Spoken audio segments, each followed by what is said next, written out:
Hello my friends and welcome back. Thank you very much for being with me again today.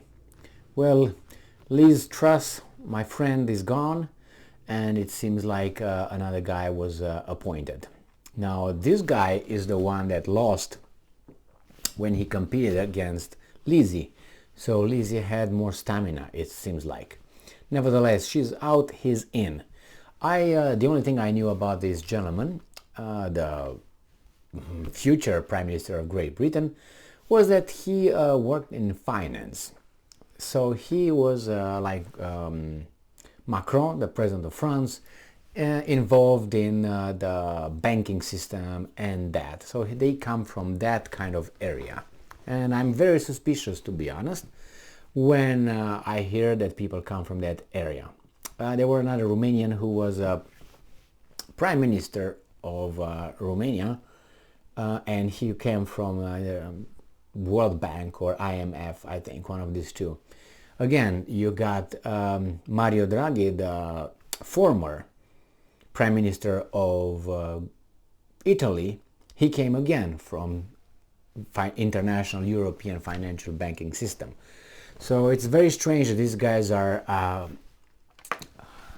doing it on their own or making it on their own, let's put it this way, which I don't believe, because you have to have doors open for you, which is okay, it's part of life. It's how you, arrange your future. It's up to you. Now, this article, I found it in a few other media outlets, but the one that I liked its editing, it was in Daily Beast. And it's from October 24th, 2022. Britain's third Prime Minister this year, Rishi Sunak, is twice as rich as the king. I think, guys, you do not know what you're talking about. They're not even in the same league. You're going to find out. He's got like $800 million or something, and he's richer than the king, Charles. Are you kidding me? He probably have a third of this planet belongs to the British crown, one way or another. So let's see. Rishi Sunak is to become Britain's third Prime Minister of the year after winning a hasty arranged leadership contest on Monday in the wake of Liz Truss's lightning downfall. Now, these are kind of communist. He is not a communist unless it's about himself, Rishi. So I'm just reading what these guys wrote. So, it's very skewed towards the extreme far left. So after losing out to Truss in the summer, Sunak is on his way to Downing Street after his leadership race rival Penny Mordaunt, I don't even know who this guy was, withdrew from the contest at the last minute. Interesting. They all make room for this seasoned politician, right? All right, we find out that this person, Rishi Sunak, I would say now the Prime Minister of Great Britain, is 42 years old. And it says here that the 42 years old's rise has been astonishingly rapid. So it was fast. He was the son of a family which migrated to Britain in the 1960s. Where from? Sunak studied at Oxford, and Stanford before entering investment banking at Goldman Sachs. So here you have it, Goldman Sachs again, the ones that are too big to fall. Remember those ones in 2008? All right, now, and making millions in hedge funds. Good for you. It was at Stanford that he met his future wife, Akshata Murthy, I would say, the daughter of Indian billionaire N.R. Narayana Murthy, billionaire. See, so he married pretty good. Between them, the couple are believed to have built a combined fortune worth around $820 million, which is great. But do you think that they have more money than the British crown or the king? I don't think so.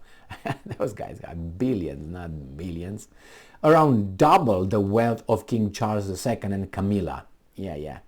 Queen consort. According to The Guardian, the Sunday Times named them the 222nd richest people in the UK earlier this year. The first time a frontline politician has appeared on the list. The couple privately owned 4 homes worth around $17 million, including a Santa Monica penthouse valued at $7.2 million. Sunak was first elected as a conservative lawmaker in 2015 and was appointed Johnson's finance minister just 5 years later, aged 39. He was running the UK Treasury when the COVID pandemic hit, and his leadership credentials were put under extreme pressure for the first time. Well, around the same time it emerged that Sunak's wife exploited a special legal status to avoid paying British taxes on the millions she earned in dividends from the IT business founded by her father, in which she held an estimated $835 million stake.